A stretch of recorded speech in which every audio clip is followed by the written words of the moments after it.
it is another edition of This Is Whole Life. It is a special edition. It's an early morning edition, but it's late because traffic was bad. People like me got up late, and some people had responsibilities that took longer than they thought they might. So, hey, it's late, but we're okay. We're doing fine.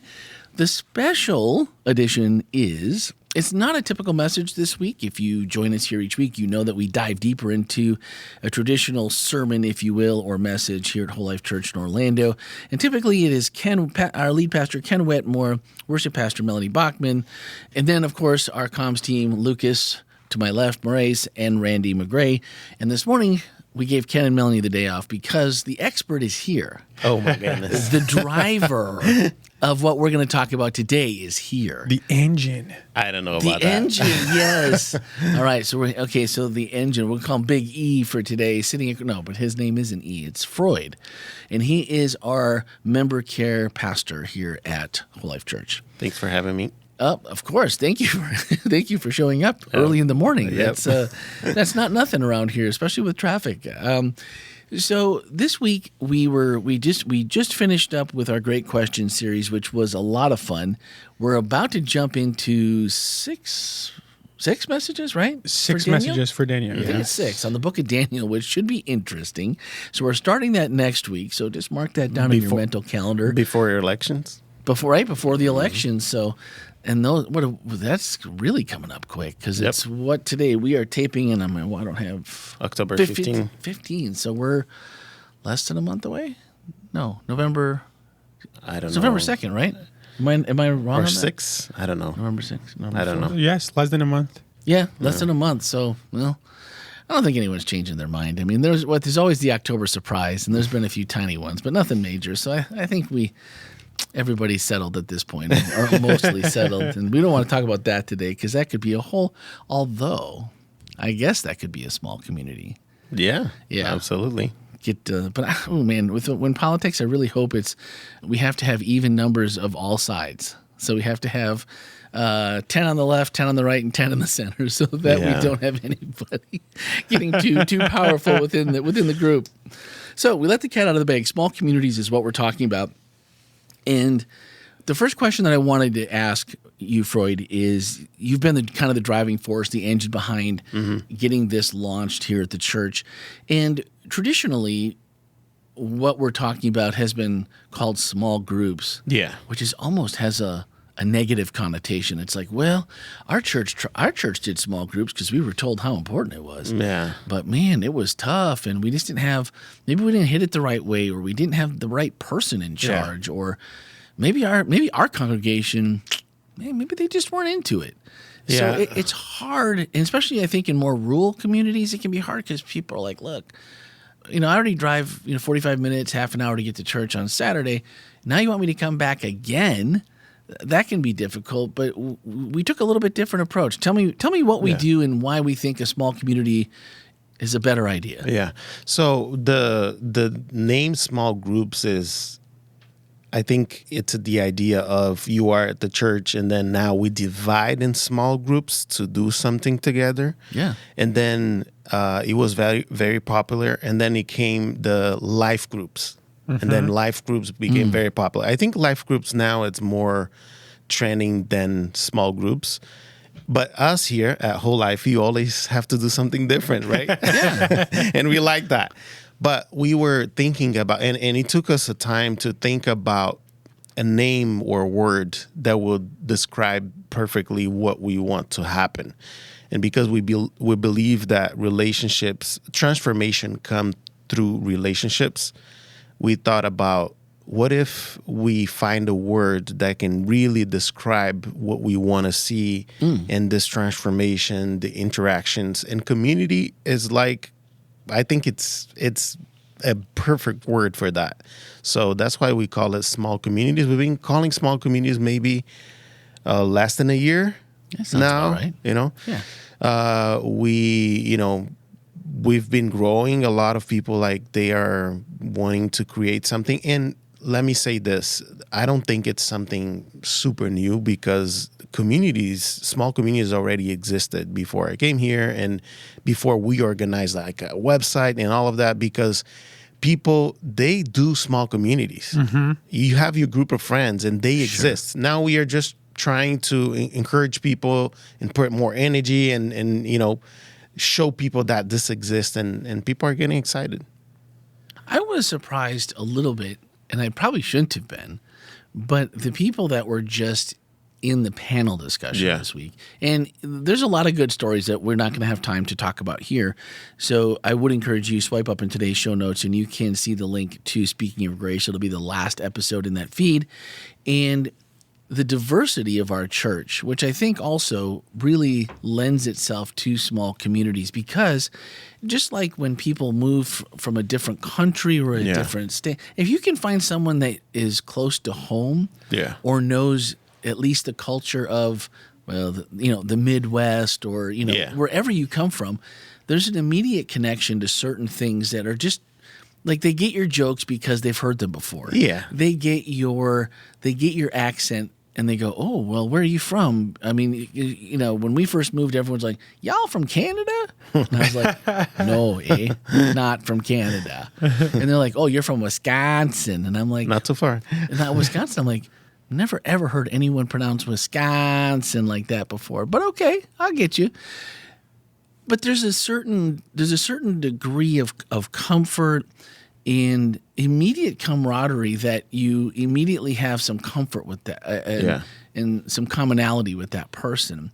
So I felt like there was, like, our church was really well represented when you looked at the stage and you listened to the voices that came, whether that was Alfred from the Brazilian community, someone who's been in Florida nearly their whole life, like Ellie Pomianowski and Nicole. There was just, and then Allie, everyone, you just look at the diversity. And I think maybe that's an advantage we have being such a diverse church, is that maybe the groups are springing up almost naturally, but also I didn't feel like they were as pronounced nearly as much before this very clearly targeted idea of let's do small communities, let's make it a priority, and let's get everyone together and find our commonalities, and let them do it. Yeah. Right. So points of connections are key for connecting with other people. Sharing something in common. It's like just speaking the same language, just knowing the food that we eat, and then we share that. We have that in common. So in our church, and we talked about some type of groups there in the panel. But we do have, for example, a group that is based on, it's called the Builders Community, and Harry Armstrong, for example.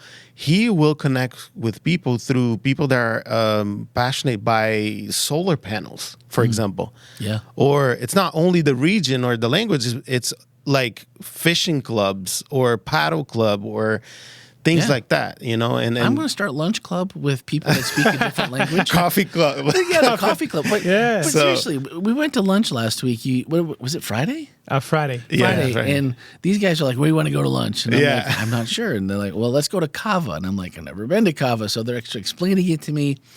And it was much better than their explanation even. Once we got there, it was delicious. Now you guys didn't do a good job explaining, but it was really good. Yeah. And I enjoy, and maybe this is a club I should start, is eating lunch with people who speak a different language, because you guys don't even think about it, how much you speak in Portuguese sometimes, like describing the food or describing something that's difficult maybe in English to say. Yeah. And it was like, I wish I knew what they were saying, but it sounds really good. And it's fun. So does our small communities have to be things that are just fun, or they're just spiritual, or is this just like an open, if it brings in both, what's the goal? That's a very good question, and I think that's something different at Whole Life right now, because our goal here, it's not only to share information, theological information or spiritual experience. Although I think spiritual is a word that we can use, in a lot of things. But we want people to connect with people. It doesn't matter if I'm in a point of my life that I want to connect through cars. You know, okay. we don't want you to just walk into the church like Sonny was saying. For him, as Right. an introvert, he would come to the church and just feel like the sermon is amazing, the service is amazing, but then I don't find community. I can't connect with people. And so that's what we want to do. We want you to connect with other people because we believe that's the gospel. Yeah. Because when we connect with other people, there's an exchange of energy. There is an exchange of information. And let me tell you this. You guys remember Sonny saying that he was an introvert and he's been here for 11 years and he connected with people here that really helped him. And then after the sermon, my wife could not come to the church that day. So she was watching online and I went home and she was like, hey, what's Sonny's first family name? I was like, Moreta. And she was like, I think I know his mom. I was like, what? Yeah. And his mom was a key person to my wife when she was in Blue Mountain Academy. And because her parents got divorced and she was sent over there by her mom, it was not the best time of her life, but it was the best that her parents could offer her. But actually, Sonny's mom, we realized this, was someone that my wife loved, and I went to her house.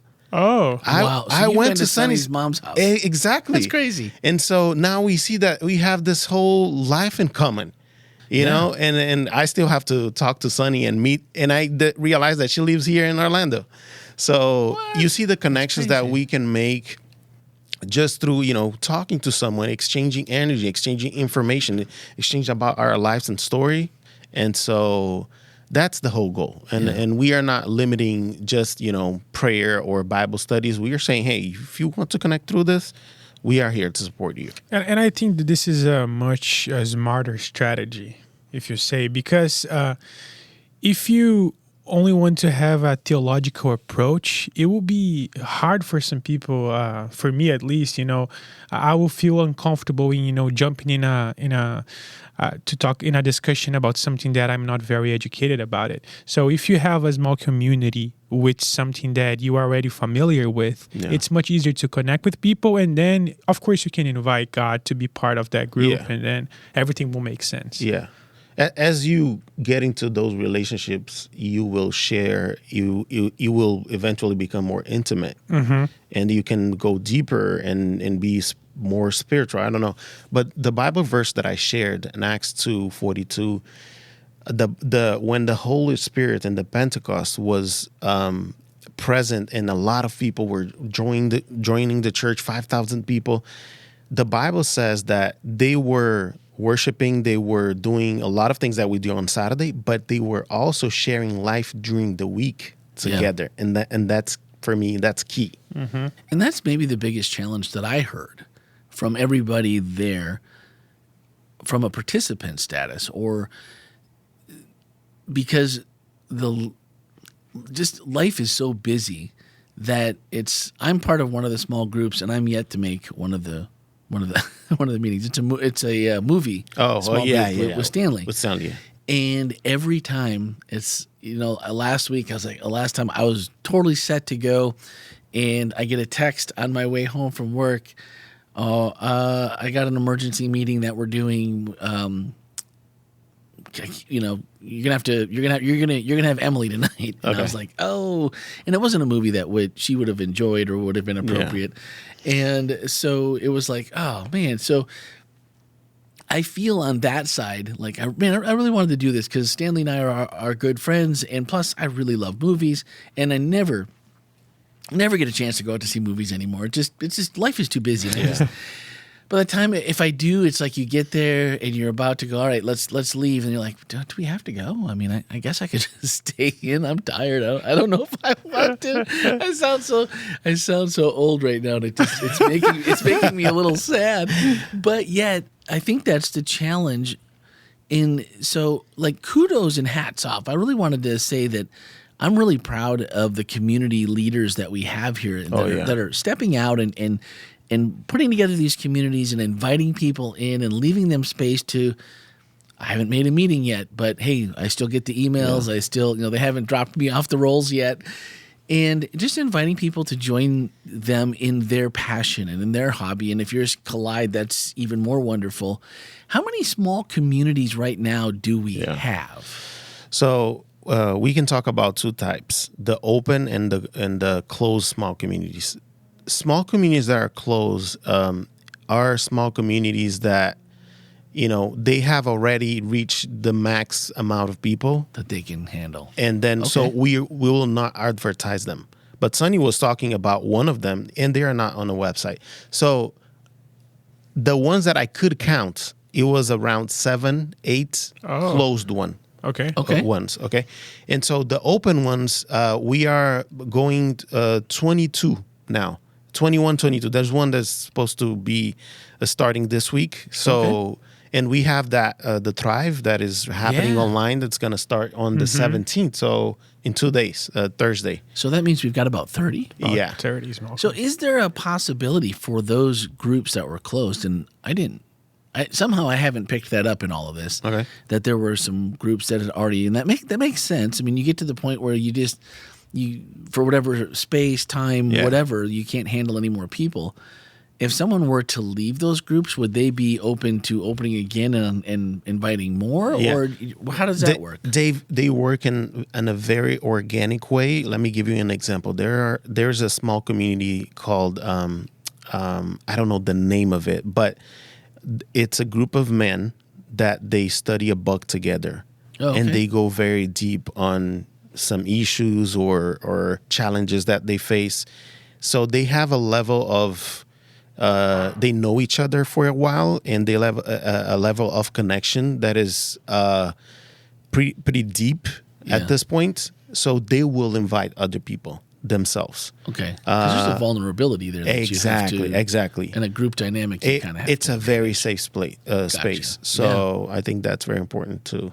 Yeah. But then there's others, like you mentioned, over 20. That are just open to, like the Game Masters. Yeah. The tabletop Titans. Tabletop Titans. Yeah, I got that wrong. Okay. But like if you're here at the church while they're playing in there, it's absolutely like, I need to peek my head in. Well, it's loud, but it's exciting. It's like, I want to play. Yeah, they have 30 people all the time. So. It's insane. 30 people. That just enjoy that, and enjoy being together. And then you see those people that are in that group. I've seen that group multiple times as I've left the building certain evenings. And then also you see that same group as they congregate at church. Yeah. If they see each other across the room, it's a hug. It's time spent together. Community.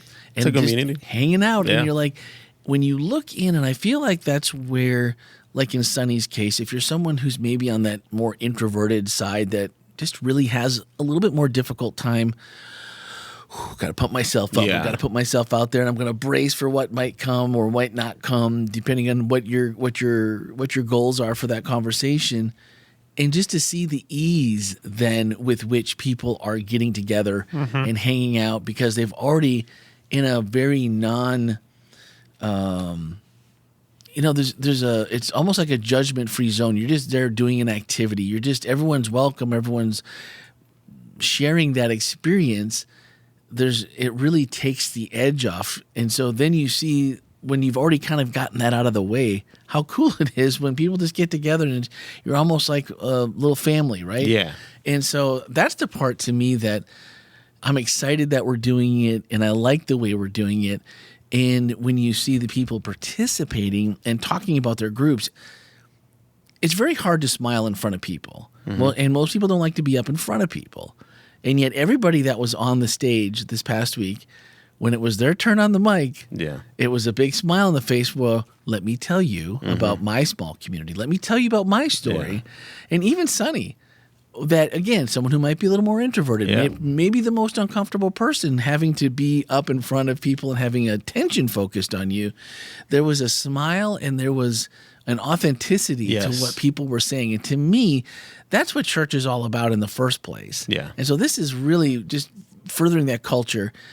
So someone might be listening and saying, okay, you've got some groups that are closed, and you've got about 30 groups, and you've got a whole bunch that are open, And where do I go to find all this information? And then if there's not one that really speaks to me, am I allowed to start one myself? Yeah. So we invite people to do two things.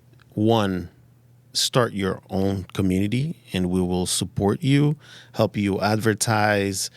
We ran a survey a few months ago. So in our church, we know if you want to start a cycling group, we already have a bunch of names that we can give you.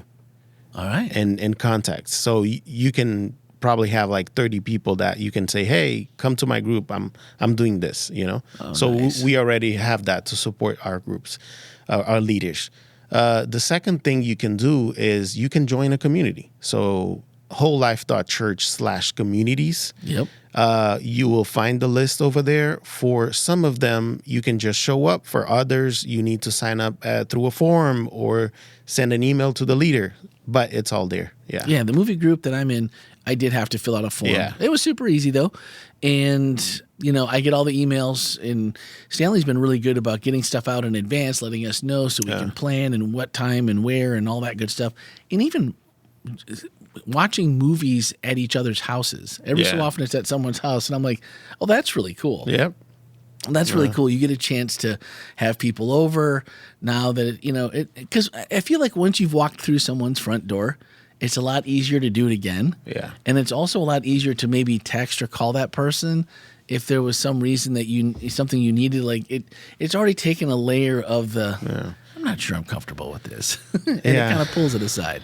So, interesting thing. We have a group of young people. They are professionals, and some of them, they just had kids, or young couples coming to the church. And on Saturday, during Sabbath school, or Saturday classes that we call, they hang out in the worship center. And 2 Saturdays ago, I was talking to Steve, and I was like, Steve, why don't you, hang out, organize this, and invite people to, drink a coffee or do something. Yeah. And so he just started this small community where in between services, because normally they play, they're part of the worship team. Oh, gotcha. And in between services, they go to a coffee shop and they drink whatever they want to drink, and they talk and they have a great time.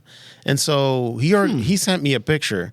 15 people went there. Oh, and wow. these people, they come, they stay for the service, but then they didn't have much connection. And now they're going. So what I'm trying to say is, even if you don't see in the website something that it doesn't, you're trying to connect through something that it's not there, you can talk to us.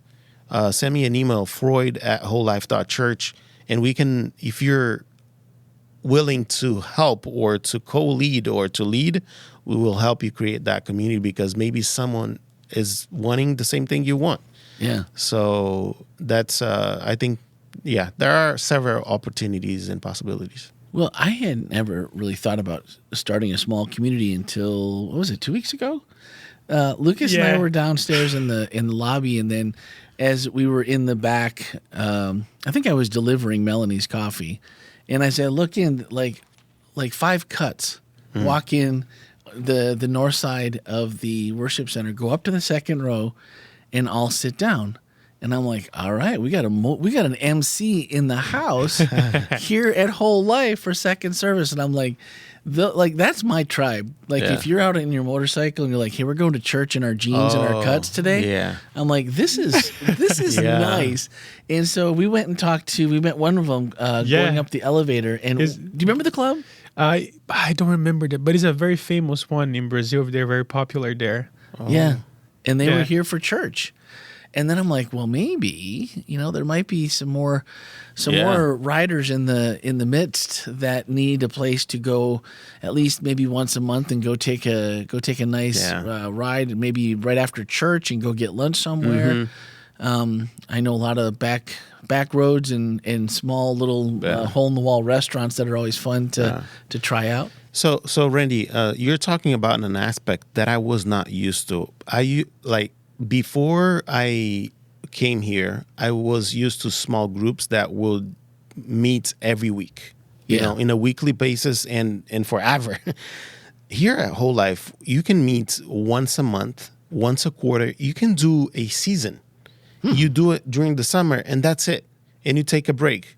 So I think that opens an opportunity for you to be like, okay, I will enjoy this for a few months, for a season, and then we'll stop, and then we can come back again. For example, Ali's group, their group is not happening anymore. They did 2 years, and then they decided, well, this was good. Yeah. And then she You had achieved the purpose. you know, so that's a possibility. No, I like the idea of if in maybe a book club or anything, I guess, could be structured that way where this is our goal, this is what we want to accomplish, and hey, we accomplished our goal. It's okay, we're done. Yeah. And then maybe find something else to do or take your time, especially if you were weekly. And the only time I can say that I've really been in a group like that is when we first moved to Florida. We found some friends. We church hopped for months and didn't really find any place we liked. We finally ended up at Forest Lake in the young adult service with Deeper. We were asked the first week, hey, you guys want to be part of leadership? And then that was like 13 years of us being there. But the people that we met the first week invited us to a Friday night Bible study that it was just mostly couples and some single people. But it was a small group, maybe with kids, maybe 10, 12 people. And for about 2.5 or 3 years, every Friday night we met, like bar none, unless somebody was gone from, doing something more spectacular. That's where we were, and it was a sad day when the first people left, and it was like, oh, we'll survive. It changed the group dynamic, and we didn't survive, even though I don't see. I think we're the last. There's only one other of us that are still left in Florida. I think everyone else is now. I'm sure everyone else has moved. Facebook and whatever social media, we still keep in touch and text messages every so often. But so these can be like some of the best people that become your best friends in life. Yeah. Even if it's for a season, and I wouldn't trade that season for anything. We made amazing friends. We all grew together spiritually and otherwise. So I think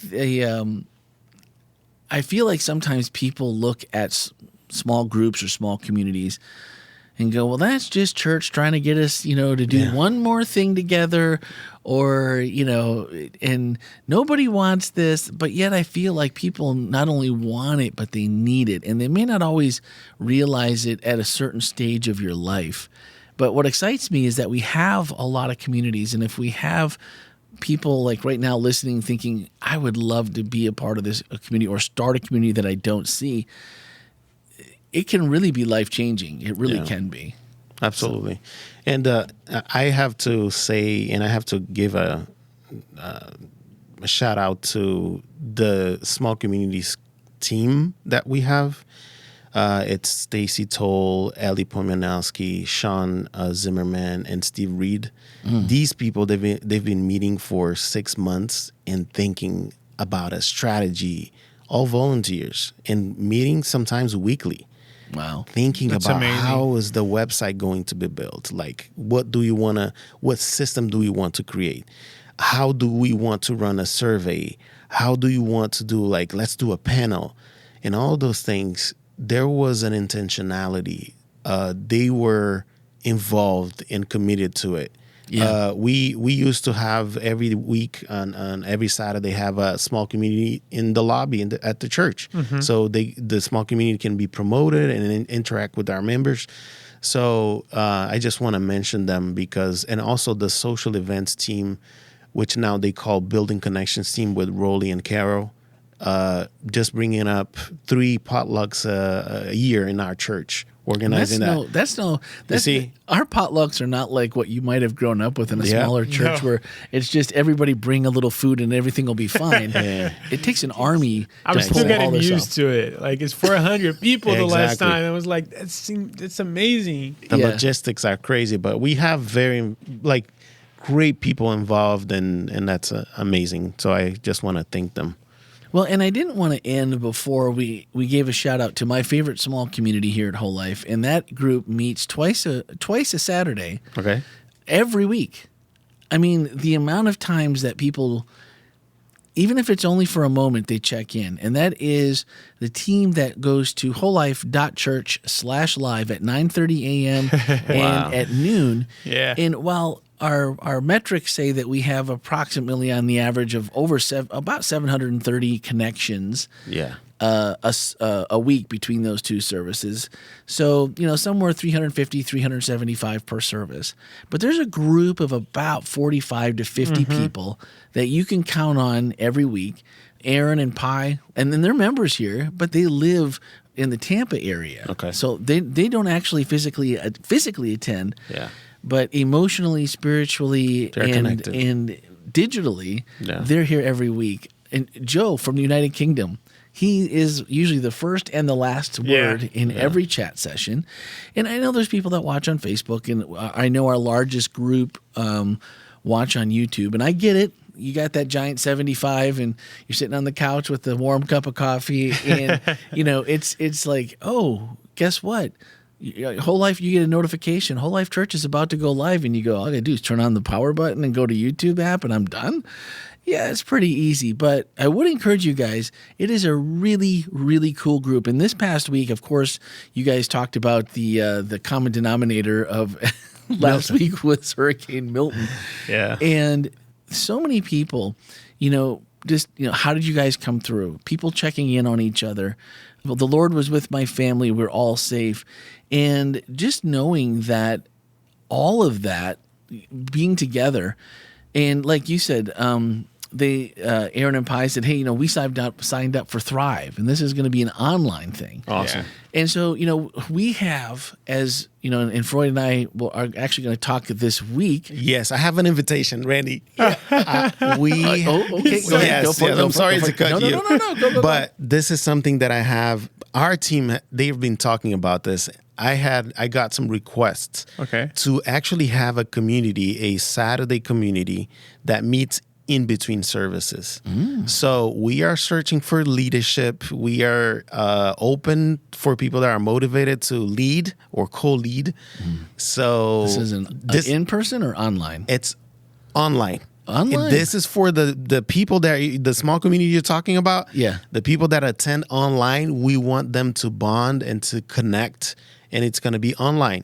So it's an invitation. If you're interested on leading or being a co-leader, let us know. Do we have a name for that community already? No, we want them to create that name. That's it. No, but and there's a couple of you that are listening that I know are both in that community and listen to the podcast here. So, and some of you I've already talked to about this in the past. Yeah. And then the push was moving that direction, and then Lucas came on board, and we kind of had to pull back a little bit, get all of us firing on the same cylinder moving forward.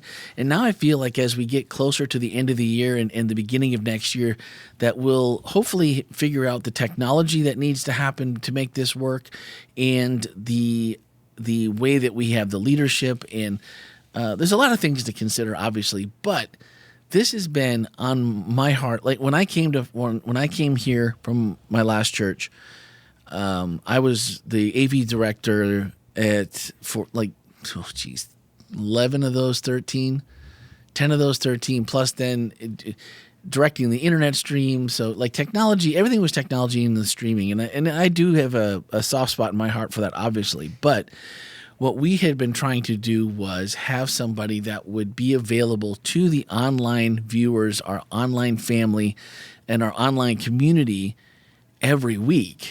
And it was like, it's too big, it's too much. Nobody, we don't have people to man that. We can't do it. We don't think anyone really wants it anyway. They just want to tune in anonymously. And our group here, the one we've been talking about, this small community that tunes in every week, you guys have made it clear over and over that you want more than that, and that's not enough. So if you're listening, you can send it to podcast@wholelife.church, Freud@wholelife.church. Put the two together, make sure we both get it if you'd like. But this is something that I am super excited that we're going, and that the push has always been there, It's just now that it's the maybe the resources and the timing is better than it's ever been to do this. And now that we're talking about small communities and all that traction that's happening, I think it's a great time for us to start looking in that direction. Absolutely. Yeah. I'm with them. If they want to, create that, start that, people are requesting. Yeah. So Yeah, and it's funny, the group that's online have really every week they're, you can in our chat you can request to chat with the host privately, and you can request prayer privately. But 9 times out of 10, this group is like, I'm just going to put my prayer out there for everybody. So maybe everyone will pray over it, and people will type prayers into the chat, and people have shared things that you only share as if you feel like you're in a safe place. Yeah. And so I'm really proud of the community that has grown here. And even if I'm on vacation, Heather doesn't listen to the podcast, doesn't matter, but I gotta go someplace. I gotta go someplace private where I can log on to my phone. We were at the restaurant, I want to share a little. This might be TMI, but when we were on vacation and we were at Niagara Falls, and we were at this restaurant having breakfast, and I looked at my watch, and I was like, "Oh man, second service is going on. I've totally missed first service. I'm not going to even say hi to all the peeps, So I'm like, what do I do? I got to go to the bathroom while we're waiting for the food. So I literally went in and sat in a stall. I'm going to work a little bit. My wife can't see it. My wife can't see it because she's going to yell at me that I'm not supposed to be on my phone at the table. Number 2, I'm on vacation. I'm not supposed to be working. But I honestly... So you found your safe place. Yeah. My safe place. And I'm pretty sure... And yeah. So... But when you feel like you're missing something and you're missing that connection, that's when you know that it's something it's real and it's palpable. You want to be with that group. And so I think like overall, that's what we're talking about as small communities is if you know what's happening and you're not there, it's more than FOMO. Yeah. It's really, I am missing out and I don't want to. I don't have a fear of it. I just don't want to. I want to be there. So I'm excited to, people all through the chat every week love connecting with you, here, and, everyone feeling blessed to be here with you all, like I wish I lived closer so I could actually be there. And this will also, I feel like some of the small communities that people can maybe get involved with here, maybe there's a connection point that gets to a level where they say, you know what, I am going to attend here. Mm-hmm. And I hope that, for any of you that are listening and that are in proximity, I'm going to throw a shout out to the Barn Party because we are getting the countdown is on. Yes. And Barn Party is less than a 4 month weeks away. out. Yep. By just a couple days. And that's going to happen here at Whole Life Church on November the 9th. And so I hope that, if even this idea of small community resonates with you. Now, I will throw out that this is a large community event. Mm-hmm. There will be 2,000. Estimated last year 3,500 to 4,000 people out on the campus having a great time enjoying community together. But what a great place to meet people. Every year you meet somebody that you don't know and immediately you have a connection with because I saw you at Barn Party. Or you also end up meeting someone who comes who you weren't expecting that doesn't even go to church here that from somewhere else, and you're like, and then people, they connect the dots, and now they feel like they have a place that they can connect. They have a connection point, and then I want to learn a little bit more. Or, last year we had someone from the apartment complex next door just walk over and find out what's going on, and then come and help out. Yeah. It was crazy. So there's lots of ways that we can be. And we really do want you to be a part of our community. So I think that is something that's unique to us.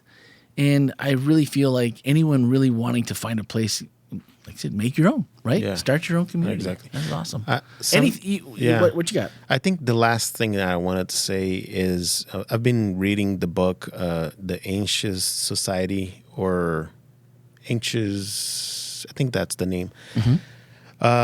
Especially with social medias rising and coming, the levels of mental health problems that we have in our society today it's never seen. Lack of community. The lack of relationships, the lack of community.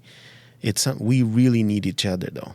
Yeah. And I think nowadays people are having a harder time to find a safe space, or to open their hearts, or find people that will connect just because they have something in common, and they are not expecting something, from them. So I think it's very important to be aware of that. And if you're listening from another church, think about doing that in your church. Just creating space for people to we don't tell people, hey, you need to be like this to join this. You need to believe in certain things to join it. No, as you are, we want to connect with you because we think that's the gospel. Yep. Connecting with people, and Jesus will be revealed on that way. The Holy Spirit works through us. Gotcha. And so I think there's a lot of transformation to happen when people get together and through relationships. Yeah. All right, we're going to finish up with with a question from the chat. Most of the comments were people, again, just uplifting, encouraging each other, because it's kind of the nature of the chat. And the panel, it was a little more difficult to pin down a certain question, like who would they be, like who would they question for? So we didn't have a ton of questions, but someone that came in and registered as someone asked, someone said, it helps if you have common interests that bring a group together. After trying to connect without success, one gets discouraged. Nothing seems to go beyond the superficial. What advice can you give other than, in quotes, try harder? Okay. So one is training. Leaders need to be trained to how to manage a small group or a small community. So we provide training. When people start a community, we ask them, do you need support? We do like coaching with our leaders. So we provide that. I think that's number one. If the try harder, try smarter. Okay. That's what I would say, because some groups, you have people that they will kill the vibes. They will kill the. It can be a toxic place because of one or two that we need to know how to manage them, how to use their energy, and that's. And then I think, like Ali was talking about this, we need to set up the boundaries for the group. If you feel like you don't trust some people, or, got to talk to that leader and say, hey, I think there are some boundaries that I need to see here. And those boundaries are very important. Yeah, I would say not try harder, because it should be something organic, natural, but smarter. And then getting some knowledge on how to manage a group is very important, because you're working with human beings. So I couldn't agree more in that a lot of times we think, well, I already know what I want the group to be about. But maybe, and not to say that if you don't have any quote unquote leadership training, or maybe you don't think of yourself as a leader, and even if you do, for some of us, like this year, I got a professional coach and a leadership coach, and you learn a lot of hard lessons from your coach that, that's their job, is to help you be better. It's not to, pull you down. And I think that's what you're talking about in this training. It's not to point out like, hey, you're not a leader, or hey, you've never been a leader. It's, hey, this is how we handle these kinds of situations. Yeah. These are where we can see you have strong points. Let's work towards this. Yeah. And let's make sure that the group stays, if this is your vision for the group, let's make sure that this is the safe place that you want it to be, so that hopefully you don't have any of those. Yeah. Just a quick example, we have a group called Perspectives in our church. Yeah. And I used to go there before in the beginning. I actually tried to visit all of them. And what happened was, in Perspectives, what they do is when they get together, they make sure everybody talks. They give an opportunity to everyone to speak. Yeah. And I was like, man, that's great, because when you speak, you participate. When you participate, you feel part of it. Yeah. And if you have someone that is, it's just like group dynamics. It's not like because you're a bad person, or you got to help the group. And those things we learn. Yeah. So no, and having that as a backdrop to also make the expectation that we just need you with your idea and what you have this idea for a group and how you can just make it better, and that there's training, there's help. We're not just saying, well, here you go. If you want your thing on the website, we'll put it up there. Good luck. Yeah, I know. You know, that there's training and there's some support there. That makes a huge deal. So it sounds like the big thing upcoming is this online, like this is the next component of small communities here. Yeah, we do. We want to achieve that goal of we have a lot of people online, and we feel like we have a community, but probably we need small communities online. You know, we have 5% of our online viewers, they are from Brazil. Yeah. And we have other percentage of people that watch online. It's at least that much. You see, so we need to that's going to be our next step, I believe. So I think when I looked in YouTube, which is our largest, okay, it's a pretty healthy. Bigger? I think it might even be a little bit bigger. But you hear words like this year our theme is connected, and you know we have a theme every year, but these are really things that you don't. They're not just there because they're there. They're there for intentionality, and it's what we hope, and what we hope you see, and what you want is to get connected and to arise, to follow me, to get connected. Next year's overflow and all the things that happen about it. These are the kinds of ideas that come from those specific things, and staff spends a ton of time saying, how can my area of leadership be better? How can we connect with more people? And so when Freud talked to me about this last week, this is something that I've been working towards, and it was like, all right, now we're gonna mesh this up with small communities. This really gives it a chance to get off the ground. We've got more people, more brain power, more people pushing. So I hope that you're as excited about this as I am, and especially for those of you that I know listen and watch every week at wholelife.church/live in our chat room and already have that kind of small community vibe happening. Anything else that's happening in your world, Freud, that you want people to know about as long as you're here? Yeah, no, barn party is a big thing, though. Yeah. I think our small communities are going to be represented there. I wish we had a way for our online community to go there.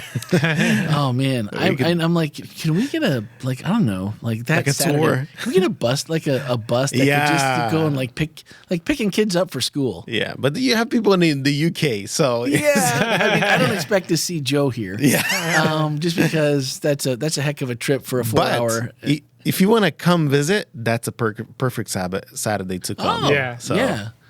Come for church and then stay for barn party. Yeah. Bring a picnic lunch, or I'll tell you, if you send an email to podcast@wholelife.church and say, look, I'm coming from out of town, I need food, and I'll tell you, bring, if you're a church clothes kind of person, bring your church clothes, and then bring your evening attire, and then bring a third set, bring like shorts, t-shirt that you can get grubby in.